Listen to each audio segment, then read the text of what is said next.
안녕하세요. 오늘 우리가 함께 들여다볼 자료는 한 권의 책, 그중에서도 모든 이야기의 시작점인 첫 번째 챕터입니다. 이게 아주 도발적인 질문으로 시작하거든요. 생명은 어디서 시작될까요? 보통은 씨앗, 그러니까 안에서 시작된다고들 하죠. 네, 그렇죠. 모든 잠재력은 그 안에 꽉 응축되어 있다. 이렇게 생각하잖아요. 맞습니다. 그런데 이 글은 완전 정반대의 이야기를 합니다. 생명은 씨앗, 밖에서 시작된다고요. 그래서 오늘은 이 작은 목화씨와 손뭉치 이야기에서 출발해서요. 우리 몸속 수십 쪽의 세포의 운명, 그리고 건강과 노화의 거대한 비밀까지 한번 파헤쳐보려고 합니다.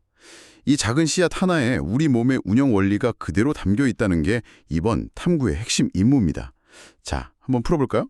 네, 좋습니다. 오늘 핵심 키워드는 바로 안과 밖의 관계라고 할 수 있겠네요.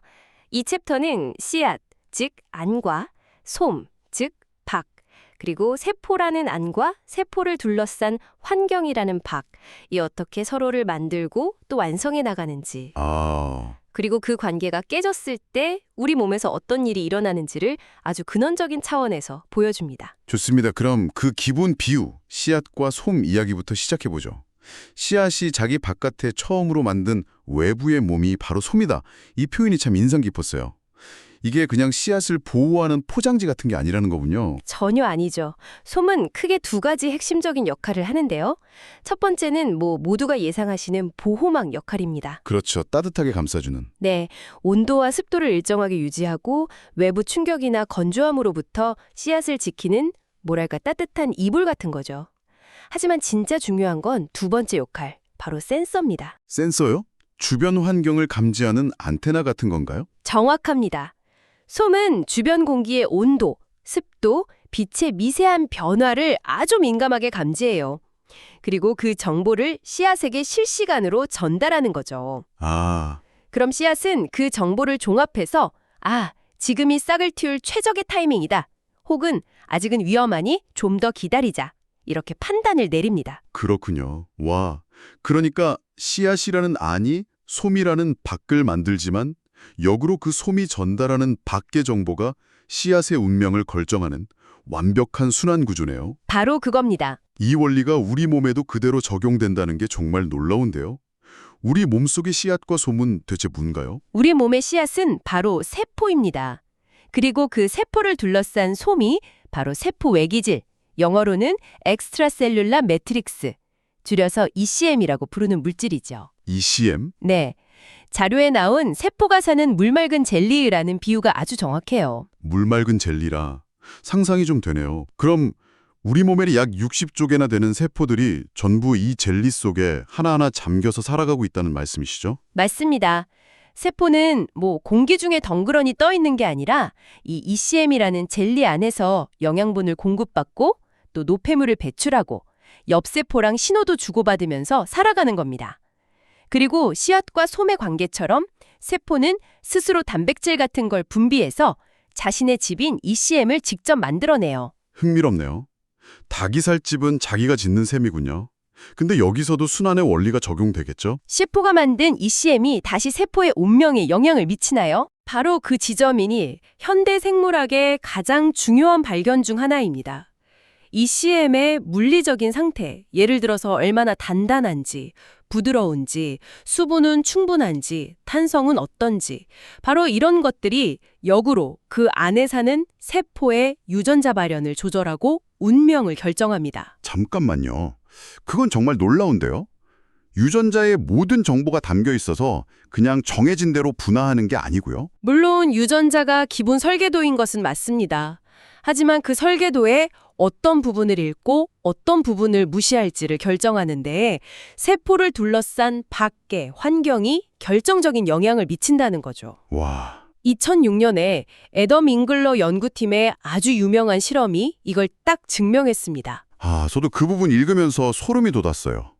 똑같은 유전자를 가진 줄기세포를 뇌처럼 아주 말랑말랑한 환경에 두니까 신경세포가 되고, 네, 그렇죠. 근육처럼 조금 더 단단한 곳에 두면 근육세포, 그리고 뼈처럼 아주 딱딱한 곳에 두니까 뼈세포가 되었다는 그 실험 말이죠. 네, 맞습니다. 그 실험은 당시 생물학계에 엄청난 충격을 주었습니다. 세포의 운명이 안의 유전 정보에만 달린 게 아니라 밖의 물리적 환경, 즉 장에 따라서 완전히 달라질 수 있다는 걸 보여줬으니까요. 야, 이건 우리가 건강을 생각하는 방식을 완전히 뒤집는 이야기 같아요.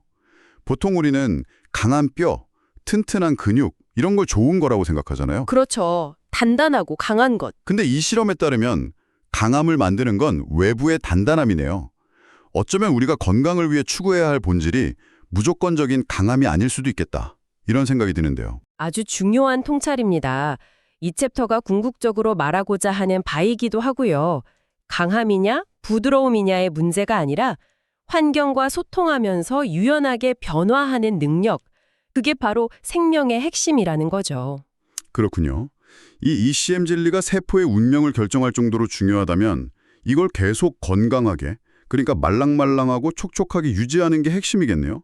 우리 몸에 그런 기능을 하는 시스템이 내정되어 있나요? 물론입니다. 우리 몸은 이 ECL이라는 장 전체에 생명의 리듬을 끊임없이 불어넣는 아주 놀라운 시스템을 갖고 있습니다.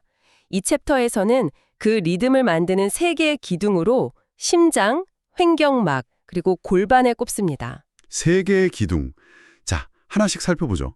첫 번째가 심장인데 저는 그냥 피를 온몸에 보내는 펌터라고만 생각했거든요. 그런데 자료에서는 리듬의 생성기라고 표현했어요. 심장이 펌프인 건 맞는데요. 혈액만 보내는 게 아닙니다.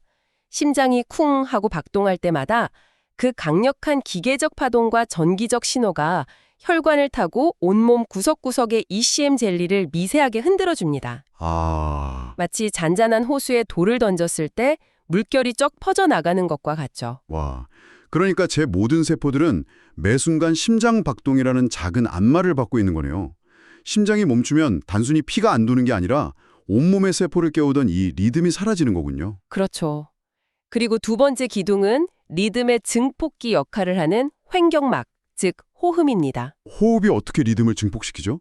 우리가 숨을 깊게 들이마시면 횡격막이 아래로 내려가고 내쉬면 위로 올라가잖아요. 네. 이 상하 운동이 단순히 폐에 공기를 넣는 것 이상의 역할을 합니다.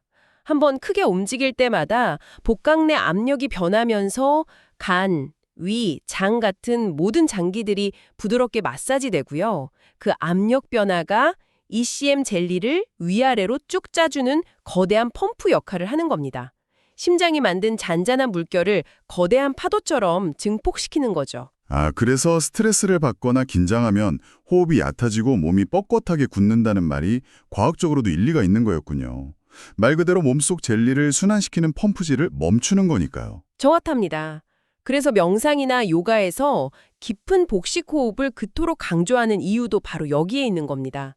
의식적으로 리듬을 증폭시켜서 몸의 긴장을 푸는 거죠. 자, 마지막 3번째 기둥은 골반, 바로 리듬의 배포자입니다. 걷는 것과 관련이 있겠네요. 네, 골반은 우리 몸의 중심축이자 보행 리듬의 시작점입니다. 우리가 걸을 때 골반이 좌우로 유연하게 움직이면 그 리드미컬한 파동이 척추와 온몸을 감싸는 근막을 따라서 머리 끝부터 발끝까지 쫙 전달됩니다. 아하. 심장과 호흡이 주로 몸의 중심부에서 리듬을 만든다면 골반의 움직임은 그 리듬을 팔다리 말단까지 골고루 배포하는 역할을 하는 거죠. 정리해보면 심장이 리듬을 만들고 횡격막이 그 리듬을 증폭시키고 골반이 온몸으로 배포한다. 와, 이 3가지가 조화롭게 오케스트라처럼 연주될 때 우리 몸이라는 장 전체가 생명의 리듬으로 충만해지는 거군요. 바로 그겁니다. 하루 종일 앉아서 일하는 현대인들은 이 오케스트라의 연주를 스스로 멈추고 있는 셈이네요. 안타깝게도 그렇죠. 그리고 이 리듬이 막히는 순간, 즉 ECM이 딱딱하게 굳어질 때 모든 문제가 시작됩니다. 여기서 2021년 노벨 생리학상을 받은 아주 중요한 발견이 등장하는데요. 네, 바로 피에조 채널입니다. 피에조 채널. 이름은 좀 어려운데 자료에 나온 그림을 보니까 이해가 쉬웠어요. 세포 표면에 달린 작은 자동문 같던데요. 네, 맞습니다.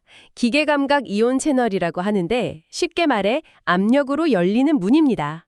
전압이나 확물질이 아니라 오직 심장박동, 호흡, 걸음걸이 같은 물리적인 흔들림, 이나 압력이 가해질 때만 딸깍하고 열리는 아주 특별한 문이죠. 잠깐만요. 이게 정말 대단한데요.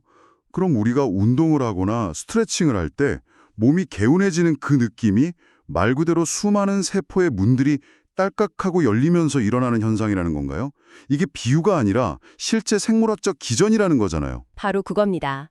이 피에조 채널이라는 문이 열리면 세포 밖에 풍부하게 있던 칼슘 이온이 약속이나 한 듯이 세포 안으로 쏟아져 들어옵니다. 그리고 이 칼슘 신호가 바로 세포에게 자, 지금부터 손상된 곳을 복구하고 새로운 단백질을 만들어라 라고 명령하는 재생의 첫 신호탄이 되는 거죠. 그렇군요. 그럼 반대로 생각하면 ECM이 스트레스나 노화로 인해서 딱딱하게 굳어버리면 어떻게 되나요?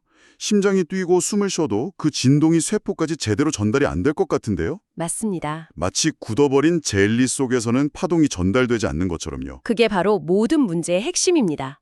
ECM이 경직되면 외부의 생체 리듬이 차단돼요. 그럼 세포는 아무런 흔들림도 감지하지 못하니까 피에조 채널은 굳게 닫혀 있겠죠? 아, 결국 칼슘 유입이 차단되면서 세포는 재생 신호를 받지 못하고 점점 기능이 떨어지게 됩니다. ECM의 경직이 곧 리듬 차단기이자 재생 스위치 차단기가 되는 셈이죠. 만성적인 통증, 피로, 그리고 노화가 시작되는 핵심적인 순간입니다. 듣고 보니 좀 암울하네요. 한번 딱딱해진 ECM과 닫혀버린 피해조 채널은 되돌릴 수 없는 건가요? 이 악순환을 끊을 방법은 없습니까? 다행히 우리 몸에는 이 악순환을 끊을 수 있는 비장의 무기가 있습니다. 이 챕터에서는 그 해결책으로 산화질소, 즉 NO를 제시합니다. 이것 역시 1998년에 노벨상을 받은 위대한 발견인데 자료에서는 치유의 물방울이라는 아주 시적인 표현을 썼죠. 시우의 물방울이라. 산화질소, NO가 어떻게 굳어버린 젤리를 다시 부드럽게 만들죠? 산화질소는 주로 혈관 가장 안쪽의 내피세포에서 만들어지는 아주 작은 기체 분자인데요. 이 분자의 가장 중요한 역할은 혈관을 이완시키고 확장하는 겁니다. 아, 혈관이 확장되면 혈액순환이 잘 되겠군요. 그냥 잘 되는 수준이 아니고요. 특히 온몸에 퍼져 있는 모세혈관의 미세순환이 극적으로 개선됩니다.